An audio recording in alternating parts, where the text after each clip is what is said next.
사랑하는 성도 여러분, 2025년 5월 11일 주일입니다. 5월은 가정의 달이죠. 우리 가정을 세워주신 하나님을 생각하시면서 우리 다 같이 예배에 들어갑시다.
하나님 아버지, 우리 가정을 불러주신 것을 감사합니다. 우리가 태어나고 자란, 또 우리가 가꾸어 가는 가정이 하나님 나라의 중심이 되게 하신 것을 감사합니다. 이 가정이 교회와 더불어 이 땅에서 하나님의 뜻을 구현하는 든든한 하나님의 도구가 되게 하신 것을 감사합니다. 예수님이 우리 모두를 위한 어린 양이시면서 든든한 목자로 나타나셨듯이 우리 각 가정의 아빠와 엄마들이 하나님 앞에 어린 자녀로 보호를 받지만 우리를 바라보는 우리 자녀들에게, 그 누군가에게 바람직한 든든한 믿음의 아버지, 또 믿음의 어머니가 될 수 있도록 우리를 새롭게 세워주시옵소서. 오늘 예배를 통해서 하나님 하늘의 예배를 보여주시고 그 위대한 아버지 상을 배우며 하나님께 나아갈 수 있게 축복하여 주시옵소서. 예수님의 이름으로 감사합니다. 아멘.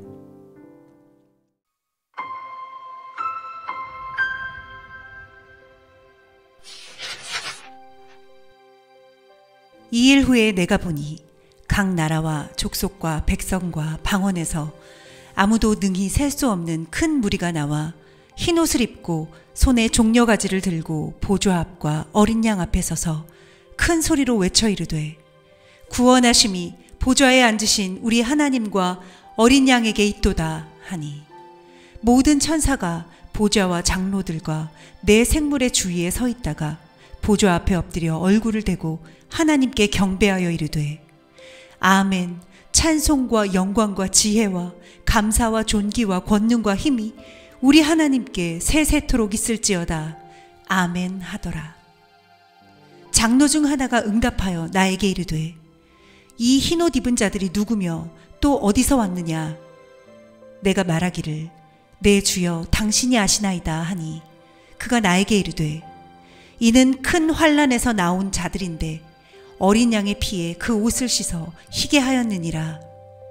그러므로 그들이 하나님의 보좌 앞에 있고 또 그의 성전에서 밤낮 하나님을 섬기매 보좌에 앉으신 이가 그들 위에 장막을 치시리니, 그들이 다시는 줄이지도 아니하며 목마르지도 아니하고 해나 아무 뜨거운 기운에 상하지도 아니하리니, 이는 보좌 가운데 계신 어린 양이 그들의 목자가 되사 생명수 샘으로 인도하시고 하나님께서 그들의 눈에서 모든 눈물을 씻어주실 것임이라.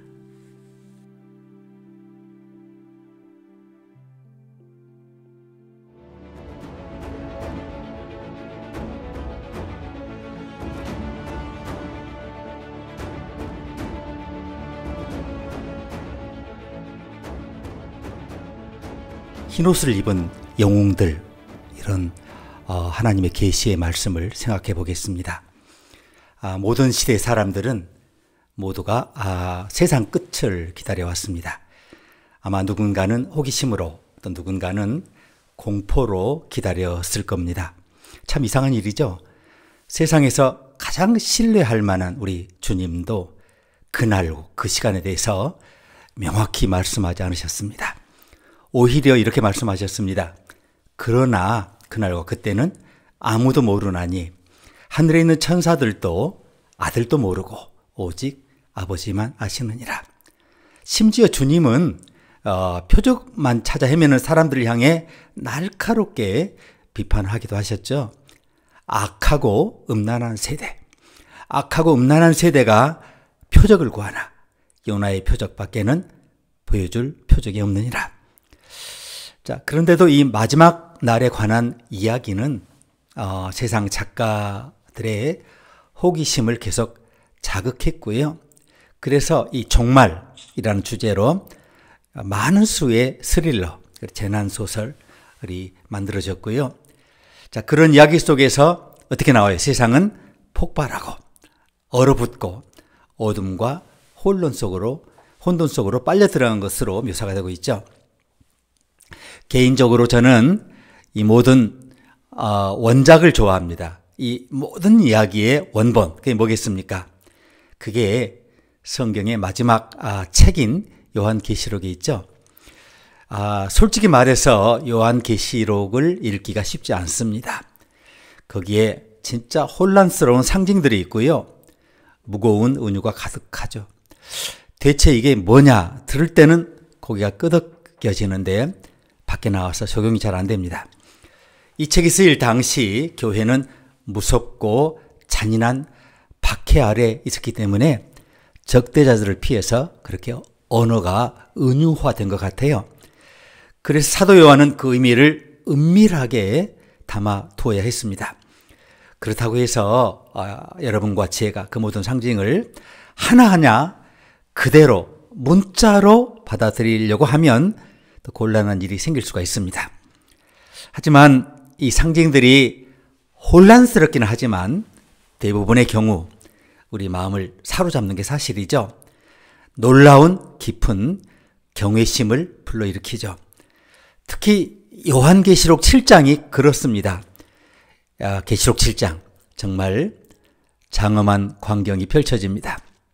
이 일 후에 내가 보니 각 나라와 족속과 백성과 방언에서 아무라도 능히 셀 수 없는 큰 무리가 흰옷을 입고 손에 종려 가지를 들고 보좌 앞과 어린 양 앞에 서서 큰 소리로 외쳐 가로되 구원하심이 보좌에 앉으신 우리 하나님과 어린 양에게 있도다 하니 모든 천사가 보좌와 장로들과 내 생물의 주위에 섰다가 보좌 앞에 엎드려 얼굴을 대고 하나님께 경배하여 가로되 아멘.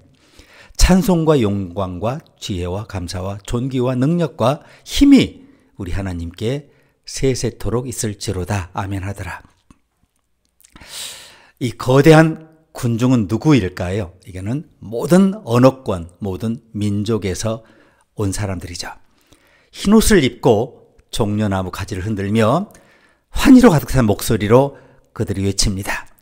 그건 이 세상 어떤 재난 영화 그리고 어떤 소설에서도 흉내가 낼 수 없는 정말 거룩하고 숭고한 장엄한 광경이죠. 여기서 보듯이 요한계시록은 우리 일상을 넘어서는 천상의 커튼을 살짝 열어주면서 우리를 새로운 현실로 초대하죠. 사도 요한은 이렇게 말합니다. 이 일 후에 내가 보니 각 나라와 족속과 백성과 방언 가운데 아무도 능히 셀 수 없는 큰 무리가 흰옷을 입고 손에 종려 가지를 들고 보좌 앞과 어린 양 앞에 서서 이 장면은 먼 과거에 잠깐 스쳐 지나간 그런 회상의 장면이 아닙니다. 요한이 뭐라고 썼습니까? 내가 보니. 여기서 사용한 헬라어가 에이돈인데 에이돈. 단번에 눈앞에 펼쳐진 선명한 환상. 스냅샷, 줌인, 클로즈업. 자, 이 계시는 오래전의 사진이 아니라 지금 줌인하고 있는 영적인 현실이죠. 요한의 눈앞에서 흰옷을 입은 자들이 마치 승리를 거둔 사람들이 행진하듯 서 있더라는 거죠. 여기 서 있다라는 말, 헤스토타스는 그냥 잠시 엉거주춤 서 있는 그런 동작이 아니고요. 이것은 계속 서 있다는 의미예요. 왜 계속 서 있느냐면 승리했기 때문에 어디 갈 필요가 없어요. 쫓기듯이 갈 필요가 없어요. 계속 서 있는 모습입니다. 다시 말해서 이분들은 믿음의 싸움을 승리로 마친 분들이죠. 그들의 옷은 이미 어린 양의 피로 깨끗하게 씻겨졌어요.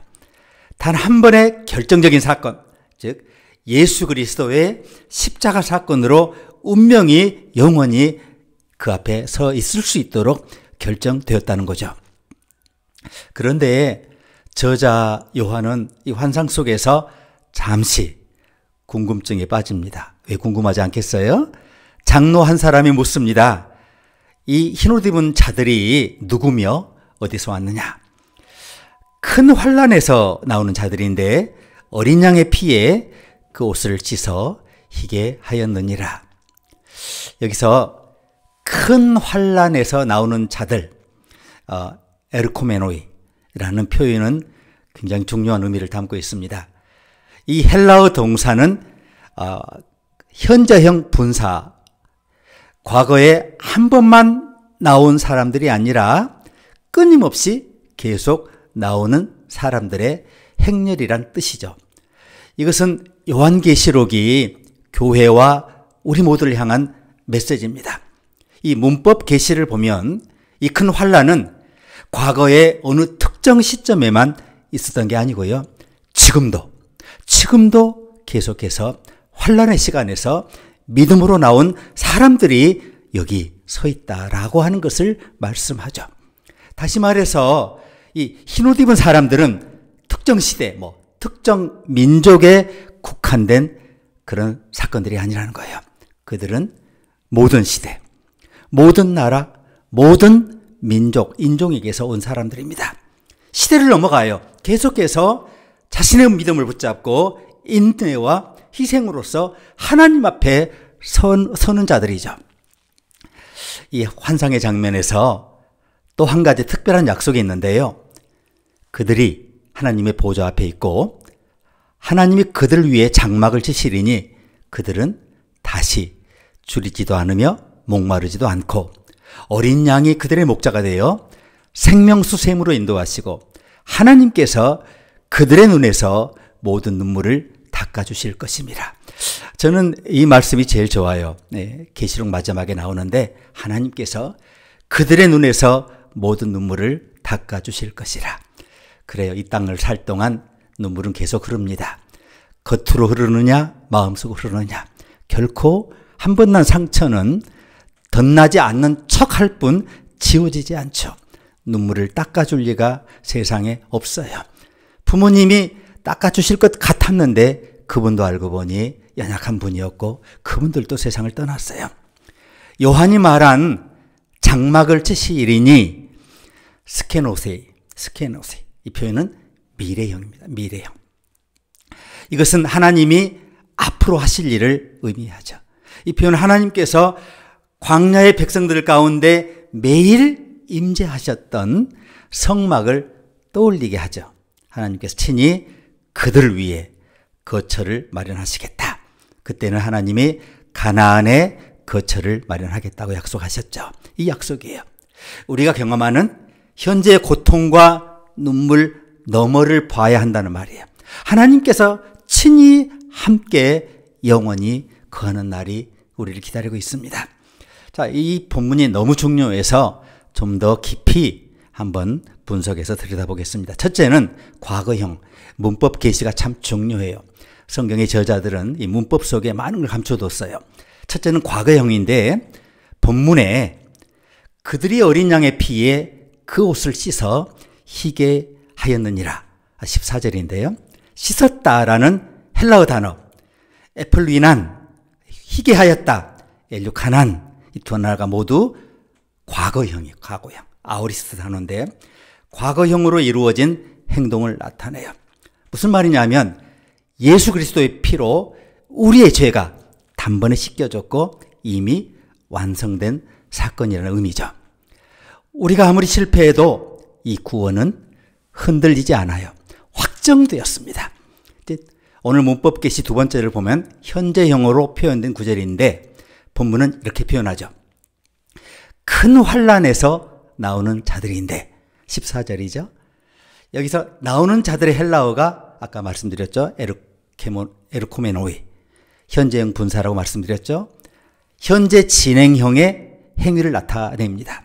이들은 한 번 환난을 이겨낸 것이 아니라 지금도 계속해서 환난을 뚫고 나오는 중이라는 거죠. 그렇지 않나요? 우리 인생이 죽음의 그림자의 골짜기를 지나고 있어요. 고요한 산 정상으로 가도록 주님이 동행하시고 임재하시지만 지금은 죽음의 그림자의 골짜기. 그렇다고 죽음은 아니에요. 죽음의 그림자가 덮인 골짜기죠. 지금도 환난을 우리는 모두는 계속해서 뚫고 있어요. 인생은 투쟁이 아닙니까? 믿음의 삶은 한 번의 결단으로 끝나는 것이 아니라 끊임없이 계속 이겨내야 하는 상황이라는 거죠. 오늘 문법 계시 세 번째는 미래형으로 표현된 구절들인데, 보좌 가운데 계신 어린 양이 저희의 목자가 되사 생명수 샘으로 인도하시고 하나님께 저희 눈에서 모든 눈물을 씻어 주실 것임이라. 17절이에요. 자, 그 먼저 장막을 치실 것이다. 제가 설명드렸죠. 스케노세이, 장막을 치다, 거주하다. 헬라어 동사 스케노에서 왔는데 요한복음 1장 14절에 이 동사 어근이 쓰였는데 말씀이 육신이 되어 우리 가운데 거하심에, 그 거하심이라는 동사가 지금 이 동사와 같아요. 자, 이 거하심이라는 표현도 에스케노센, 하나님이 우리와 함께 거처를 정하고 친히 머물겠다라고 하는 의지를 나타내는 그런 동사입니다. 이와 같은 맥락에서 오늘 본문 요한계시록 7장 15절에 스케노세이는 하나님이 먼 거리에서 바라보시는 게 아니라 우리와 영원히 함께 살기 위해 친히 임재의 장막을 활짝 펴시겠다는 친밀한 약속을 나타냅니다. 그런데 이것이 왜 현재형이 아니고 미래형이냐? 우리가 아직 이 땅에서 완전한 하나님의 임재에 들어가지 못했기 때문에 그래요. 우리에게 그 이유가 큽니다. 하나님의 임재에 들어가기 위한 그런 완전한 모습이 못 되죠. 계속 결단하고 계속 의지로 표현하고 헌신해야 되지만 우리가 그러지는 못해요. 그러나 그럼에도 불구하고 이 약속은 반드시 이루어질 소망이에요. 그래서 우리의 인생 전체를 이끌어가는 놀라운 비전이 되죠. 여기 인도하실 것이다. 네. 호데게시. 이 동사는 안전하게 인도하다 그런 뜻이에요. 안전하게 인도하다. 그 호데게오에서 유래했는 안전하게 인도하다. 무슨 말입니까? 목자가 양떼를 이끌고 있어요. 어디로 갑니까? 골짜기로 내려갑니까? 아니죠. 골짜기 반대로 가죠. 골짜기를 벗어나려고 하죠. 양떼를 안전하고 물과 먹거리가 있는 풍성한 초장으로 인도하는 그 인도하심을 묘사하죠. 시편 23편의 유명한 구절과 연결이 됩니다. 뭡니까? 여호와는 나의 목자시니, 그분이 나의 목자시니 지금 내가 사망의 그림자에 골짜기 있을지라도 부족함이 없어요. 왜냐하면 그분이 나를 안전한 곳으로 이끌고 있으니까. 그가 나를 푸른 풀밭에 누이시며 쉴 만한 물가로 인도하실 것이기 때문에. 요한계시록에서 어린 양이 목자가 되셔서 우리를 생명수 샘으로 인도하신다는 이 17절 표현은 장차 그리스도께서 우리를 영원한 생명의 풍성함, 그러니까 완전한 안식으로 이끄신다. 그것을 의미합니다. 자, 이 인도하심이 또 뭘로 표현됐습니까? 과거형도 현재형도 아니고 미래형으로 표현돼서 이 땅에서는 지금 완성되지 않았지만 반드시 이루어질 하나님의 약속을 의미합니다. 마지막으로 여기 씻어주실 것이다 라고 번역된 엑살레이프세이는 문자적으로 완전히 제거하다, 닦아내다 이런 뜻을 가진 헬라어 동사에 유래했는데요. 이게 뭐냐 하면 단지 눈물을 잠시 한번 닦아주는 수준이 아니에요. 모든 고통과 슬픔의 흔적을 영원히 없애버리는 근본적인 위로를 의미해요. 그러니까 하나님께서 친히 우리의 고통과 우리 눈물의 근본 원인이 있잖아요. 그 원인을 완벽히 근본적으로 제거해 하시겠다는 약속이에요. 약속. 그러니까 미래형이죠. 자, 이것이 우리의 삶이 아직 슬픔과 고통에서 완전히 자유롭지 않기 때문에 그래서 이 동사가 미래형으로 이렇게 계시가 된 겁니다. 그러나 하나님 반드시 우리의 모든 눈물을 닦으시고 영원한 기쁨과 평안을 주시겠다고 약속하십니다. 이제 이처럼 이 세 가지 동사 있었죠. 스케노세이, 호데게시, 엑살리푸세이 세 단어가 미래형으로 기록된 이유, 하나님의 구원이 시작됐어요. 완전한 성취는 앞으로 있을 건데 그날이 뭡니까? 반드시 온다라고 하는 확고한 약속을 표현하고 있죠. 우리는 지금 이미 구원을 받았고, 이건 과거 동사죠. 환난 가운데서도 예배하고 살아가고 있지만, 현재형으로 표현되고 있죠. 동시에 하나님께서 친히 이루실 영원한 위로와 안식을 기다리는 소망 속에서 살고 있다. 그래서 이것이 미래형으로 표현된 겁니다. 자, 이 세 가지 헬라어 동사의 계시는 우리의 삶을 분명한 희망과 믿음의 확신 가운데 견고히 세워줘요. 우리는 이미 구원의 은혜 위에 서 있고 현재 환난을 믿음으로 견디고 동시에 하나님께서 완전히 이루실 약속의 성취를 기다리며 살고 있습니다. 그런데 요한이 이 환상을 통해 보여준 천국의 모습은 사실 단지 미래에 대한 그림만이 아니에요. 이미 우리가 오늘 살고 있는 이 현실을 새롭게 바라보라는 초대입니다. 하나님 나라의 모습이 우리의 삶 속에서 현실로 드러나기 시작하는 건데요. 자, 요한계시록은 우리의 신앙이 단지 개인의 내면적 평안, 천국 티켓을 확보했다, 여기에 머물러서는 안 된다는 것을 보여줘요. 우리가 흰옷을 입고 그리스도의 이름으로 지금 서게 된 이상, 지금도 서고 있잖아요. 우리의 삶은 뭐예요? 단지 살아가는 차원이 되면 안 돼요. 서 있어야 돼요. 서 있는 것. 이 헬라어 단어가 의미하는 바는 육체적 상태를 넘어 흔들리지 않고 견고하게 버티며 믿음으로 그분 앞에 존재하는 걸 말하죠. 우리 삶의 자리에서 우리가 얼마나 자주 흔들립니까? 남들이 모를 뿐이죠. 세상의 현실, 경제적 어려움, 인간관계 상처, 우리 내면의 어려움 속에 우리는 넘어지고 싶을 때가 많아요. 끝내고 싶을 때가 많아요. 그런데 우리가 서 있는 이 힘든 자리는 지금 우리 힘으로 서 있는 게 아니에요. 우리가 입고 있는 흰옷이 있잖아요. 이미 주어진 구원은 우리의 약함을 덮고 있잖아요. 우리의 실패를 감싸고 있잖아요. 우리의 불안을 씻어주는 그리스도의 능력이 아닙니까? 그래서 이 환상 가운데 요한은 사람들이 종려나무 가지를 손에 들고 있다고 써요. 종려 가지가 뭡니까? 승리와 기쁨, 그리고 궁극적인 구원을 상징하죠. 흥미롭게도 종려 가지를 든 무리는 정복자나 왕의 행렬에 등장하는 그런 군대가 아니에요. 환난과 박해를 견딘 사람들이 종려나무 가지를 들고 있다는 거죠. 이게 그리스도의 승리예요. 힘으로 얻는 승리가 아니라 인내와 신실함, 그리고 사랑으로 얻는 승리를 의미합니다. 십자가 위에서 모든 걸 내어주신 예수님의 희생을 통해 얻은 궁극적인 승리, 그것이 바로 이 승리입니다. 이제 우리 앞에 남겨진 질문은 단 하나죠. 우리는 이 영웅적인 행렬에 계속 참여할 준비가 되어 있는가? 우리의 삶이 얼마나 화려하고 성공했느냐, 이렇게 중요하지 않아요.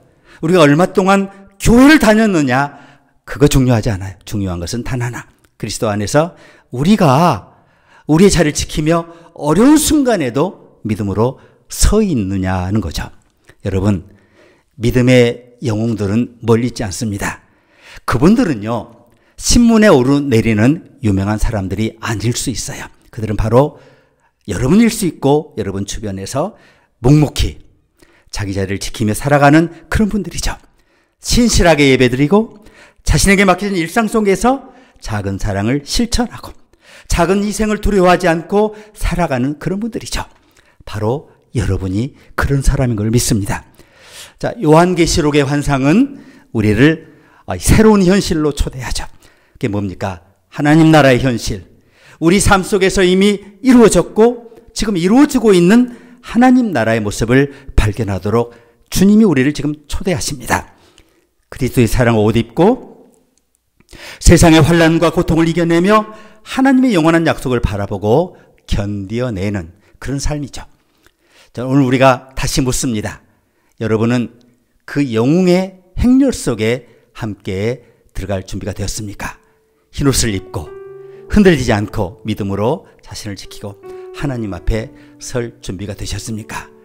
여러분이 서 있는 바로 그 자리가 하나님 나라가 드러난 장소가 될 줄로 믿습니다.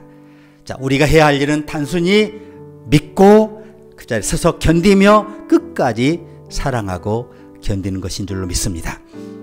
함께 기도하시겠습니다. 사랑하는 주님, 우리에게 주어진 하나님 나라의 이 놀라운 현실을 우리가 깨닫고 바라보고 우리 마음에 품게 하신 것을 감사합니다.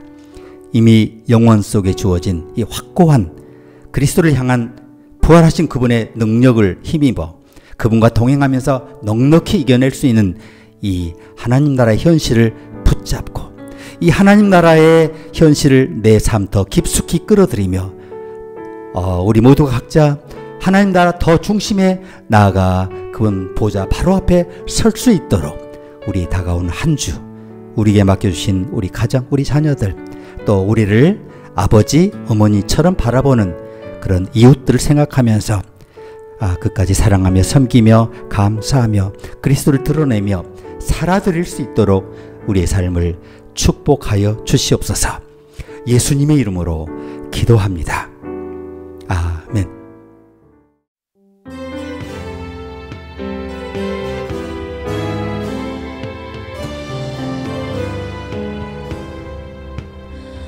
만왕의 왕 내 주께서 왜 고초당했나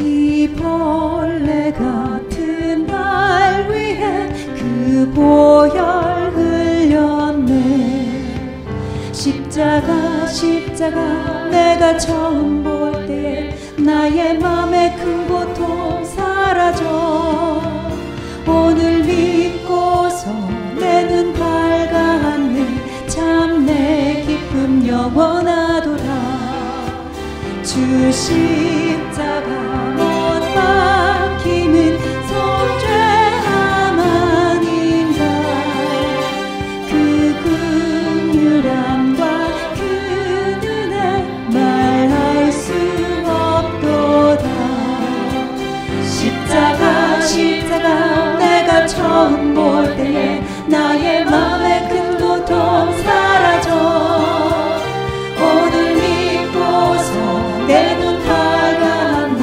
참 내 기쁨 영원하도다 늘 울어도 그 큰 은혜 갚을 수 없네 나 주님께 못 맞춰서 주의 일 쓰리 십자가 내가 처음 볼 때에 나의 맘에 큰 고통 사라져 오늘 믿고서 내 눈 밝았네 참 내 기쁨 영원하도다 십자가 내가 처음 볼 때에 나의 맘에 큰 고통 사라져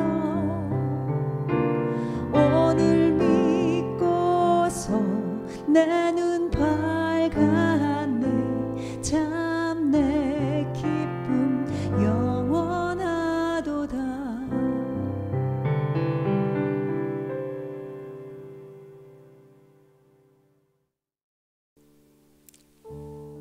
지금은 우리 구세주 예수 그리스도의 크신 은혜와 하나님 우리 아버지의 만극하신 사랑과 성령님의 내재 교통 충만하심이 이미 입고 있는 흰옷의 소중함, 이미 얻은 고뇌의 소중함을 뼛속 깊이 새기면서 계속해서 밀려드는 믿음의 형제 자매들 틈에서 계속 하나님 앞에 내 자리를 지키며 내게만 주어진 또 우리 모두에게 주어진 하나님 나라 약속을 바라보며 계속해서 그 길을 걷기로 다짐하는 주의 자녀, 주의 종들을 위해 이제와 영원히 함께 계시기를 간절히 축원하옵나이다.